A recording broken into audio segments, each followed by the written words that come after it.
Unium is the subscription management hub for B2B SaaS companies. Whether you're looking to expand to new markets, experimenting with pricing models, or simply want a streamlined quote-to-cash process, Unium got your back. On top of that, Unium Insights provides the SaaS metrics you need for reporting to the board and for future company evaluation. It gives you the key figures needed to drive your business forward and take strategic decisions. Unium.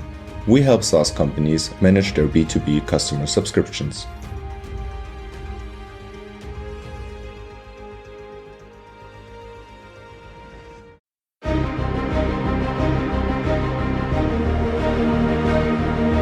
Welcome to Startuprad.io, your podcast and YouTube blog covering the German startup scene with news, interviews, and live events. Hello and welcome everybody. This is Joe from Startuprad.io, your startup podcast and YouTube blog from the German-speaking startup scene, Germany, Austria, and Switzerland. Today, I'm kind of substituting for Johanna because she's pretty busy with building up her own business and she also caught Corona. So I'm filling in for her. And I have Miriam here with me who already won the award of most interview attempts, but we'll soon get to that. Hey, how you doing? Hi, Joe. Thank you for having me. Really excited to be here today. And today we're talking about a great topic, I guess. Yes. Thing is, first, I'll stick to all of the notes from Johanna. So basically, this is not my interview. This is her show. And secondly, the more interesting stuff is you already tried with Johanna before she became sick. We had some technical difficulties and we concluded when we started this interview, it's your sixth attempt at interviewing with us. So thank you for sticking with us. Getting the award, right? So... Thumbs up award. Yeah. Tell us about your Trille. It's called Trille.co or Trilleco. What is the right pronunciation? Trilleco, but with the shorter form is definitely Trille. So we say always like drop me on a Trille. So Trille? Yeah. Okay. It's Trilleco. So it's a platform, right? Can you tell us a little bit about how your platform is helping businesses to become more sustainable? What is Trilleco doing to reach the sustainable development goals? So just the first very broad questions, and now you can talk whatever you want to. Of course. So I'm just to my person, so I'm the co-founder of Trilleco, taking care of the operations, but also like business development. And we all know right now that currently like companies are struggling to comply with the new EU regulations to reduce the carbon dioxide. I mean, we all also know that we have to reach like climate neutrality by 2050 and 55% of the emissions has to be reduced by 55% by 2030. So there is like a high demand and urgency in the market to get us to net zero. And so these challenges we are addressing with Trilleco by our software platform, which you just mentioned, Joe. And it's a IoT sustainability platform. IoT stands for Internet of Things, which we integrate in companies, mostly focusing on manufacturing.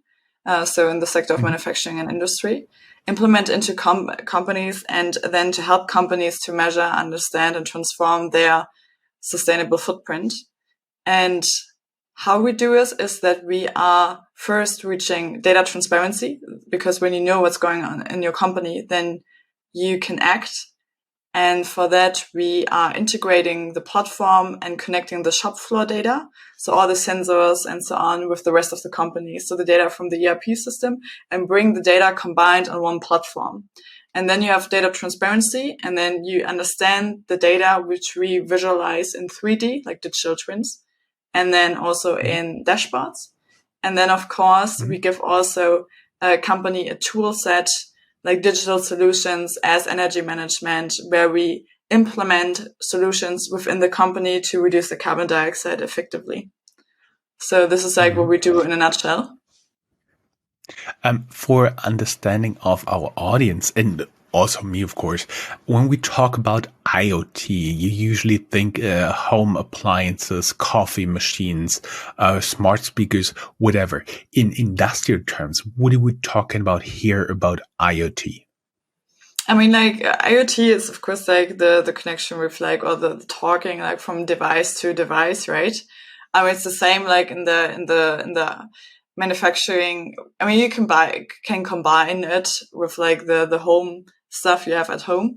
But of course, when we're talking about IoT sensors, which are like implemented, for example, on the machinery to track like the vibration, to track like how many goods a machine is not producing, for example, or what kind of like, when stuff is like going through the machines. So it's counting. So I mean, like IoT sensors, they having like so many, advantages or so much stuff to take care of. So it's like really broad. Or for example, like sensor to detect like or just to give us information about, water quality, and then it's getting sent to the platform. So it's very, very broad and diverse. But of course, like Internet of Things, right? It's always the connection or like the communication between device and device. Mm-hmm. My understanding is now you help companies, mostly industrial B2B companies, to really get their data transparent. And how is that helping towards to reach the sustainable development goals? I mean, like nowadays companies have a lot of like historical data stored. So we have like one customer, for example, who was like saying that they have, it's a large enterprise. They're having historical data stored for 15 years. And not really, nobody's like, using the data. It's just laying in the cloud and it's like burning costs and so on. So we're giving like also companies a platform to really like understand the data, because there it was the problem that everyone knows that data is existing. Nobody knows to access it. Nobody really has the skill to understand the data. So to like visualize data and that everyone within the company is like understanding, because it's like target group oriented, is understanding what is like happening in the company. So this is like a great use, because then when you know your data and you know what's going on in the company, then you can do like reduction, right? But also because we're tracking scope 1, 2, 3, and we're not doing like just a software platform where companies can upload the data. I mean, everything is like real time, real life connected with the platform though. So you see in the dashboard what is happening right now. And then it's like getting calculated automatically into the carbon footprint.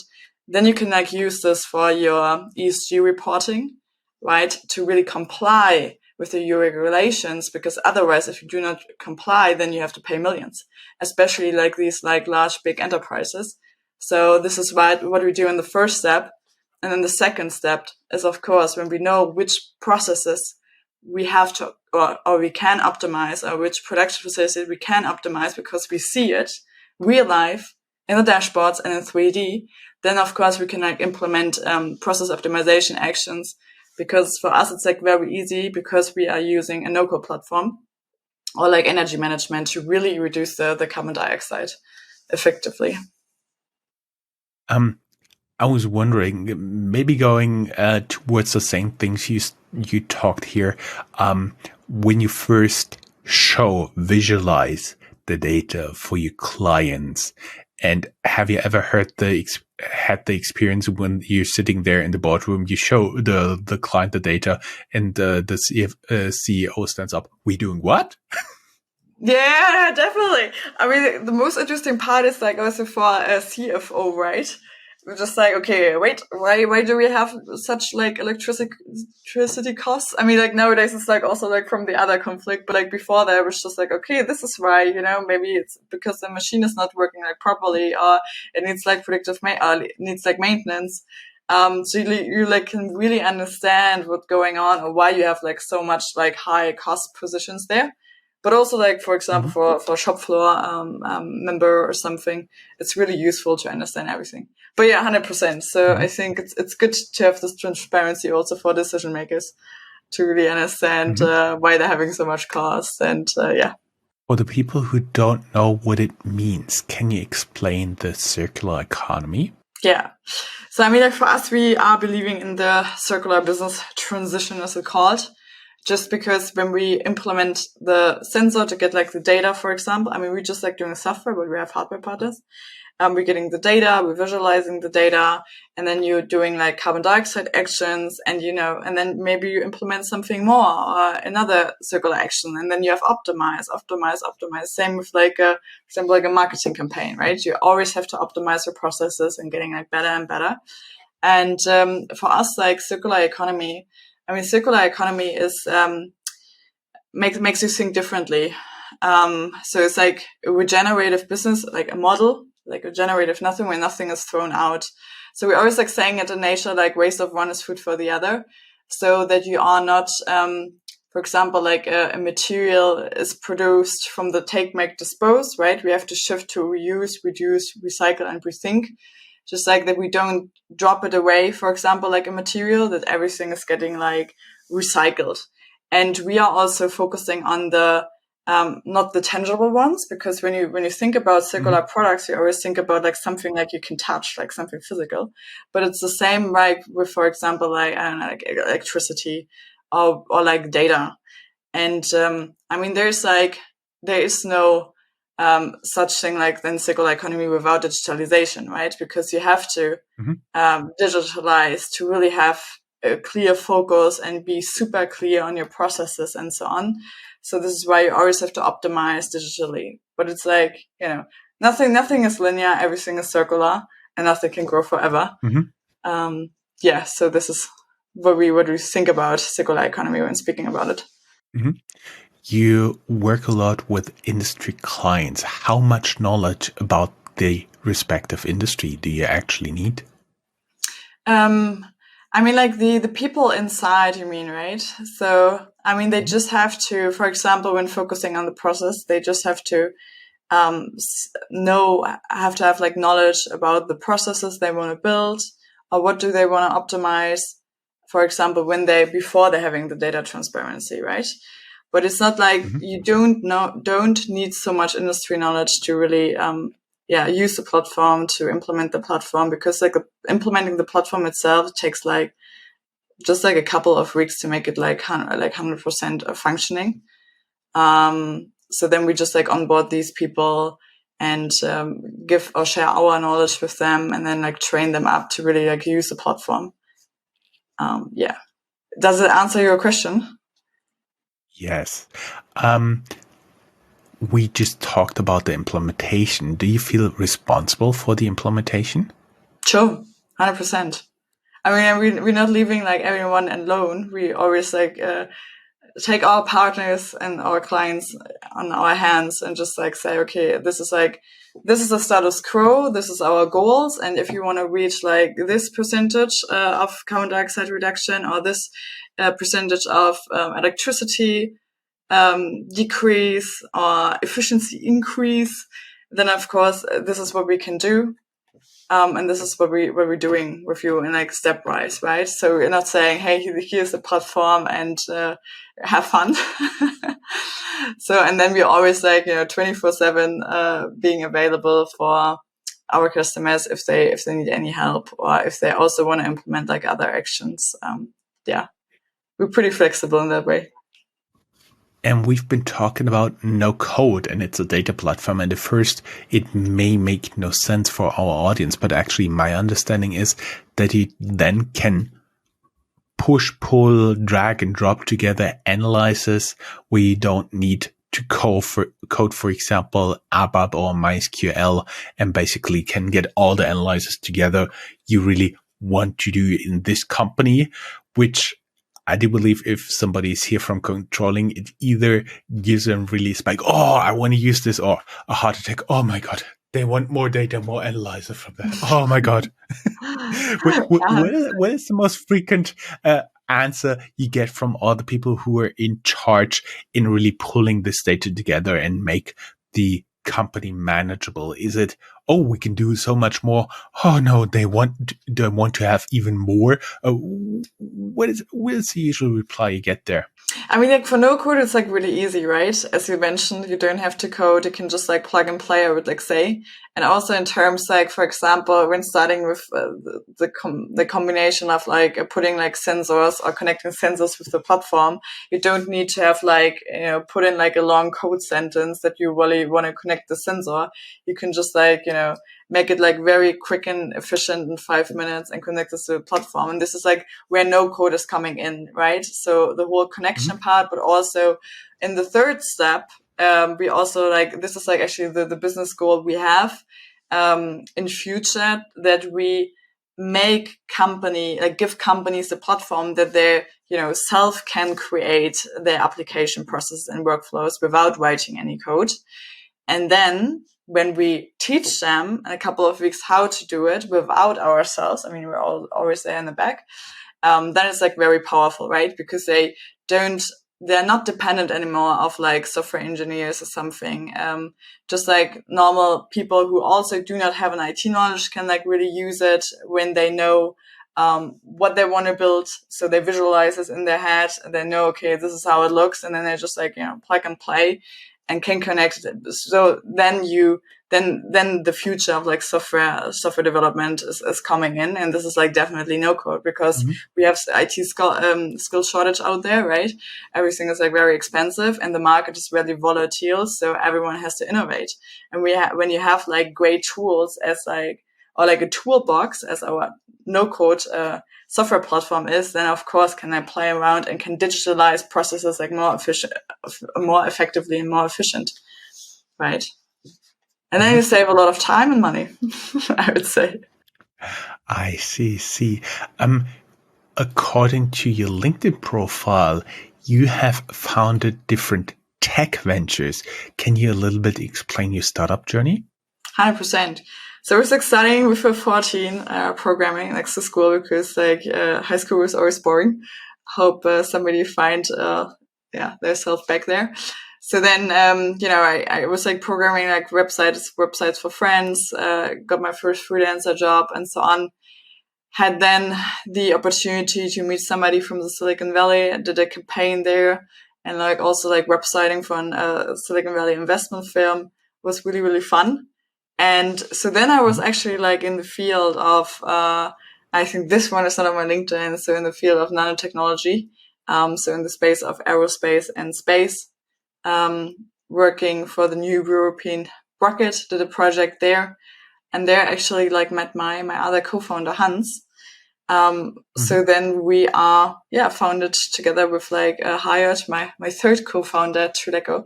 And this is how the journey like evolved. But I'm very interested in deep tech and all the bright innovation companies who make the world a better place, I would say, or, do something for climate. And this was also the last venture where we were on the material surface treatment to develop like a new process that we do not need coating anymore, because coating is like peeling off and going into the environment. So a lot of environmental aspects and ventures, but this is also definitely where my passion is. You just talked about like surface coding and a data platform. I mean, in essence, it serves the same goals, but what inspired you to found Trilleco and how did you end up there? That is a very good question, Joe. So, I mean, I was like pretty inspired starting from like back to my childhood, because like I think one of my idols is definitely my grandpa, who always were taking me like to machinery and his like workplace, were explaining everything to me as like a little kid. And like at this time, I also like found this already like very fascinating, right? So to play around with this like big things, or like that these things are moving. So this was actually like catched me a lot. And, I'm always like very interested into things who are physical there. And like, this is why we focus like so much on manufacturing. And this is why I found like a nanotechnology, in the space and aerospace sector is like so interesting, because you can like really see what are you doing. And, and you have like this, effectiveness of this like physical goods, but also like on the whole whole structure, because you can see what you can do, right? So so this like definitely inspired me. And also when I was like starting very young, like into software, so it was like, or like websiting, it was like something similar as software, like in the digital space. And then everything like coming together in like nanotechnology, and then meeting like Hans was like definitely the good point to start Trilleco. And so I actually like got into that. Mm-hmm. What do you actually love about tech? Data. I love data. That totally makes sense for your current job. And what is the best thing about your current job, except for you can work basically all the time and you can take off time almost as you want, right? I mean, so yeah. I mean, taking time off, of course, whenever I want. But it's not happening. So, but like working wherever I want is definitely correct. Also, it's like very fast, like scalable, because it's software, right? Have a high profit margin, I would like say, in that terms. Second is definitely, or like actually, it's the first one. It's like the impact. So that you do something for the world, you do something for our future. I mean, like I was growing up in a small village, so nature was always like, always like the best place to be in, and to protect like the environment, also with the combination of the most carbon dioxide bringer, which is like the manufacturing, transportation or utility industry. So this is like very good for me. So this is why I'm very passionate about it, because I can, I'm using like the technology which we have and make like really change happening in this like big industrial farms. So this is like very what is enticing. And also like, of course, like working together with like a multinational team, a diverse team. We are around the world, I would like say. So we have people in Asia, we have people in Europe. I just like got my new intern today. She's from Italy. So it's like very, diverse, but this is like good, because diverse people are always like bringing so much knowledge and so much great ideas to exchange. So, and other perspective, right? So that's like the best to answer your question about the job or about the business I'm doing. Mm-hmm. And what do you hate? What I'm hating? Corona. like still we have like offices in Spain, Finland, and Germany, but nobody is at the office because everyone is so have the convenience, like me included, also to save a lot of time like from traveling part. But I think it's like very important to always like be maybe like for 1 or 2 days at the office to really, see somebody physical. But as I said, like a very international team, that would not happen to fly everyone in to one time a week. And also I don't want, because we are a sustainable startup, right? So our sustainable company footprint is very small, which is good right now. Your biggest failures and learnings from them? My biggest learnings and failures were definitely failures, and what did you learn from them? You can also say it like that. So what do we have? We have definitely, as you also said at the beginning, to really take care of yourself, like take time to relax, to really recharge. Because 2 years ago, I was just like working 24/7. And I found like quite fast that this is like not working out, also not for like my body or not for my healthy lifestyle. So it's very essential as entrepreneur, or as found to bring time to relax, or also to meet friends or something like this, right? Mm-hmm. So this was like one of, I would say, like healthy, from the healthy focus, like my biggest failure there. Also choose wisely with your right co-founders, because I had good learnings there. So really, work with them, and then like decide to found a startup with them together. Then like networking is definitely essential.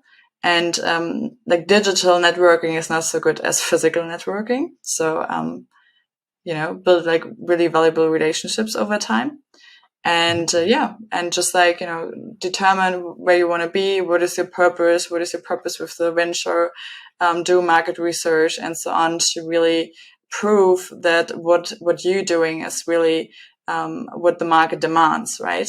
So take a lot of time in researching. So this is what I would also like give to founders or potential founders who want to start a startup. Mm-hmm.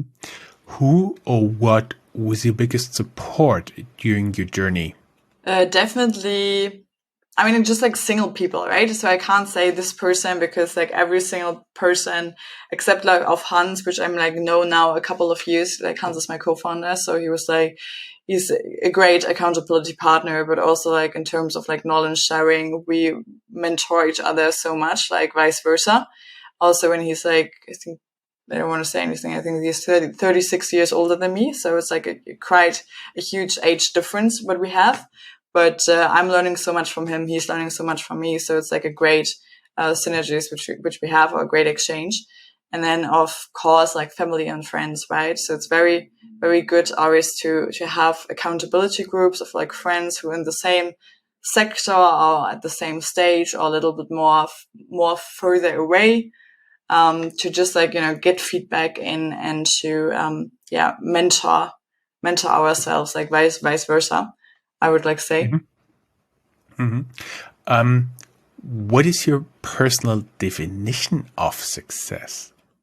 To be successful in every 5 life sections, I would like say.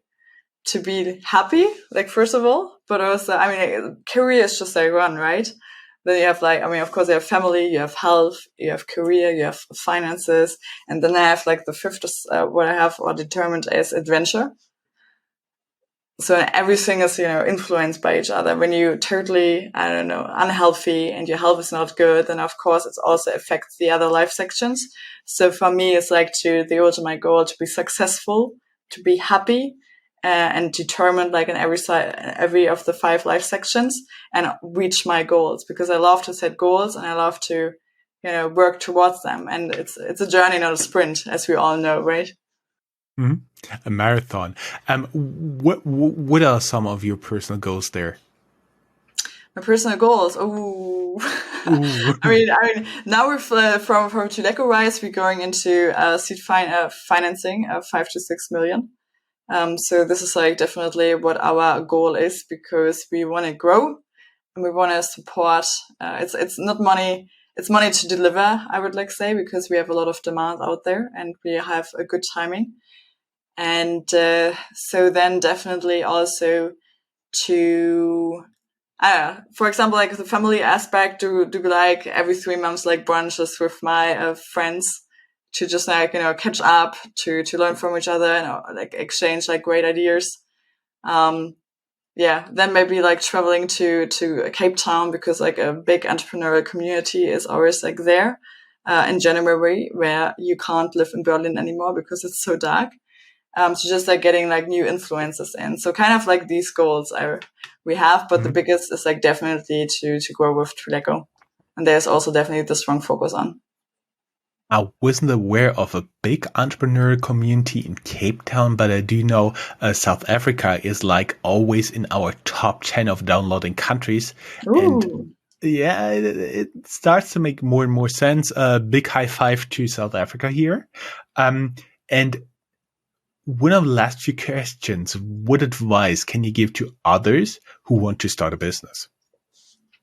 Definitely, proof of market, as I was like saying. Do your research before. I know it's like definitely the most boring part, but it's so essential to really get to know your customer and do your personas and your customer journey, and speak with people if they like the product, if they have other ideas. So then second is like definitely get out there, like go networking, and also like talk about your idea. Like some people are always like thinking, oh, maybe I don't say my idea to other people, otherwise they can like steal it, bloody blue. But who is like really, doing and executing your idea is like the other question here. So get out there, tell what you do, because then opportunities are rolling in, and then people want to help you or have maybe like other input. And then definitely also, go on LinkedIn, network with the people, find also like other people in your space, but also people who are already started the business, who maybe like want to start a business and the same position as you, so that you can like catch up, update each other, help each other out with the network, and really support each other. So this is like, I think, the most essential. Yeah, and start like build relationships with investors like early on. Because it takes time. And I think it's always like good to, inform them where you stand right now, what are your goals, what do you want to reach, and like always like catch up in between. Because then it's more easier to raise money at the end if you want to raise money. Now, I have gotten from Johanna a last few questions called Fast and Serious. Just very short answers. Friday night, tech or techno? Techno. Pitch event in Palo Alto or Berlin? Palo Alto, definitely. Currywurst or plant-based burger? Plant-based burger, because I'm a vegetarian/vegan.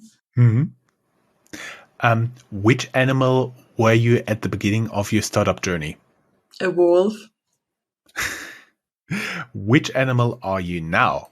A dragon. If you could travel at any time in the past, where would you go? I think like the time I'm such a freak also like was in school. I think Roman Empire. So I think it was like 70, at Domini, like after Jesus Christ. Yep. So where the Roman Empire was on the highest, because I was like such a Latin freak. But yeah, go on. So. I don't speak Latin, but I would have loved to sit down and have a chat with Marcus Aurelius. Yeah. What is your apocalypse plan? Just like have a nice dinner with my friends and wait. Oh, which clothes do you own the longest? I think it's just like with like a trousers I got, given by like a friend to go like on a techno festival. So this like it's a very old trousers, but I love it. So yeah, it's always good to have. What was the last thing you bought and why? It was actually like a coat, because it's getting colder and I didn't have like a long jacket, but I'm gonna send the coat away because it doesn't fit. But I bought it. So if you would have one free wish, like from a genie, what would you use it for? I want to like build up like a world investment fund, like a very, very big investment fund who is investing then in very innovative startups and ideas to really define the future where we're in. Online, you would wish for a pot of money, a big pot. Yeah, definitely. Because I love math, I love investing, so and I love innovation and shaping future. So that would be like actually it's also like one of my goals in future. Great, that's really awesome. All the questions been answered. Thank you very much, Miriam. It was a pleasure talking to you. Thank you for making it here today after all the attempts. And actually, what the audience didn't notice, you got kicked out and I had to wait for you to come back. So really horrible tech experience, but thank you for making it. It was a pleasure talking to you. Awesome. Thank you so much, Joe. And I mean, like, we're a tech startup, right? So we're fixing these kind of problems. So with sides, just message us. No, it was a great experience, and really thank you for inviting us or inviting me. And yeah, we see each other definitely soon. And thank you for listening. Hope so. Have a great day. Bye-bye. Bye.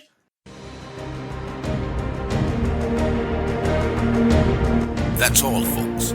Find more news, streams, events, and interviews at www.startuprad.io. Remember, sharing is caring.